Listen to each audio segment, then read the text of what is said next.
This is yet another video on financial planning for beginners.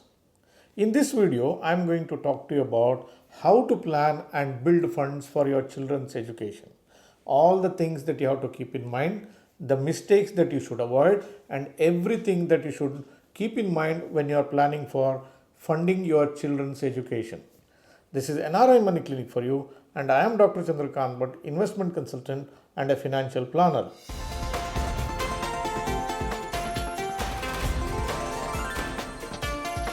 NRI Money Clinic. No hype, just the right advice. When you set out to build funds for your children's education, first thing that you have to keep in your mind is properly compartmentalize. What is compartmentalizing? Compartmentalizing is putting your money in a specific account or a policy or some saving pot with an intention to use it only for that specific purpose. Which means to say, if you have set out to save for your son's education, write on that plan, this is your son's education plan. You should not use this money for any other purpose. This is not your emergency fund. Tomorrow you should not use this money to buy a car or buy a property or use for any other purpose. It should be properly compartmentalized and it should be designated for that particular purpose. Otherwise, at some point of time, you will be tending to use this money for some other purpose and the whole purpose gets defeated. The next point that you have to keep in mind is start very early. How early to start for children's education? I would suggest you start as soon as the child arrives in your family. Don't delay. If you start early, you will have 17 years of time before your child goes to college. You will get lot of time to build the required amount. Don't delay on that and you start as early as possible. It doesn't matter whether it's a big amount of money, whether it's a small amount of money. All that is important is starting with whatever that you have, and over the years you can always add and make it bigger.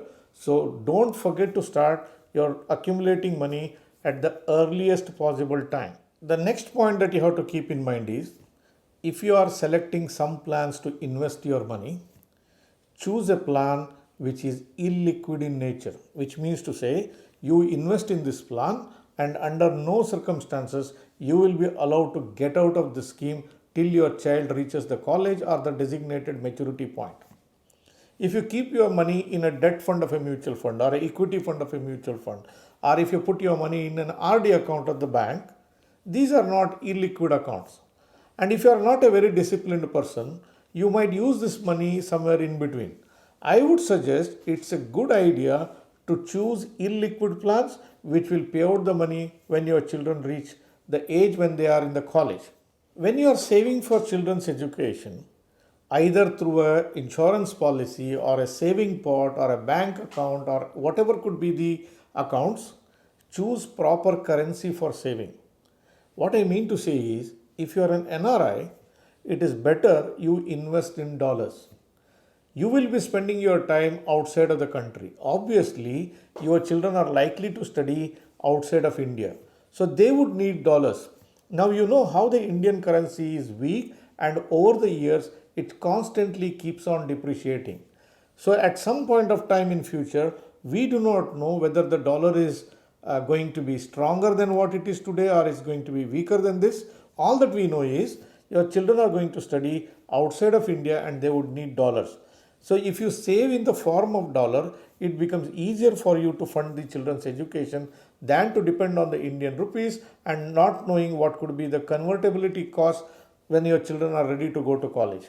Now, if you are joining any saving plan or an insurance policy with an idea to fund your children's education, keep in mind the premium payment term or the contribution period, keep it short. I would suggest a 5 years payment commitment is more than sufficient and don't go longer than 5 years.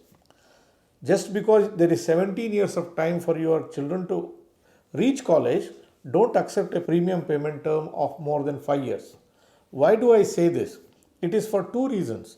Number one, you do not know how will your cash flows be over longer periods of time. Today, if you are an NRI, you do not know 10 years later will you stay in outside of India or you will go back to India? Will you have a job or you may not have a job? See, this is one of the problems NRIs face. Since you are not sure about your cash flow, it makes sense for you to keep payment obligation for a period not exceeding 5 years. There is another angle to it. By the time you complete the first 5 years of payment for one child, there could be one more child in your family. So if you have a continuing obligation for the first child throughout the 17 years of time, then you may not have required cash flows or you may not have the ability to fund for second child's education.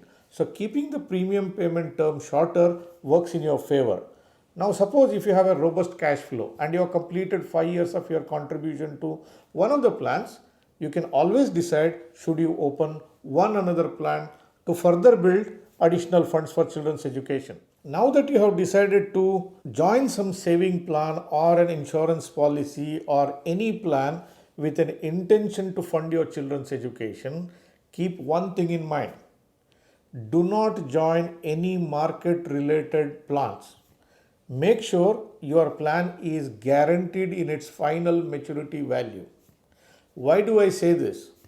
The reason is very simple. Today we are living in a very artificial world. See, you have seen outside of India, the dollar interest rates are zero or closer to zero for long many years now. Even in India, the interest rates have fallen down. The growth prospects across the globe are very, very meager. Now, if you make assumption that you will get 8%, 9% and plan to save certain amount of money, it may or may not work out if it is a market linked plans. Instead of that, if your returns are lesser, it's okay, but you should be dead sure what is the amount of money you are going to get when your children are ready to go to college. You can't have any excuse at that point of time that you don't have money and the markets have collapsed or something has not worked in your favor. You can't ask your children to go to college after a few more years.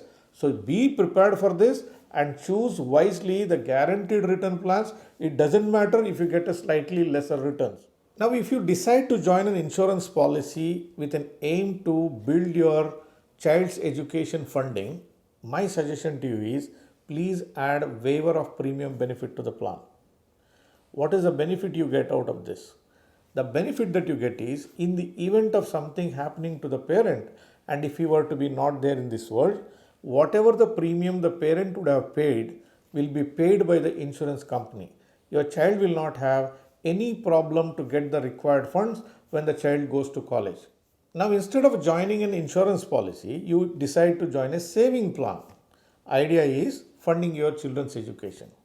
In such a scenario, I would suggest to this saving plan, you add a term insurance plan. How much should be the value of this term insurance plan? Let's say that you want 100,000 US dollar for your children's college fees.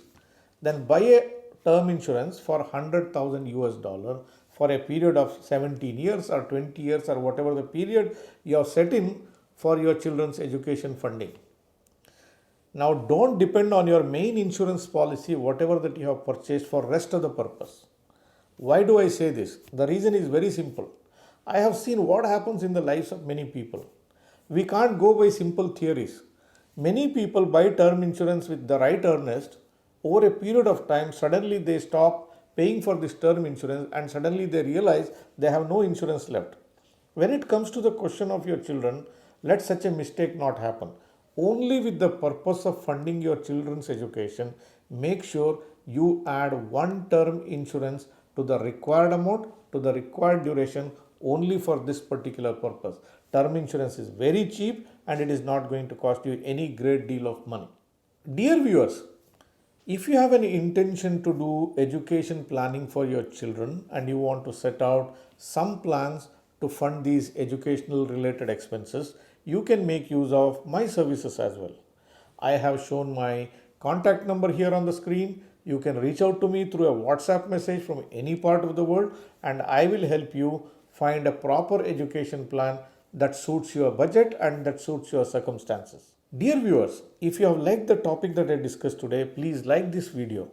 If you are watching this program for the first time or if you are yet to subscribe for this channel, please press the subscribe button and press the bell icon.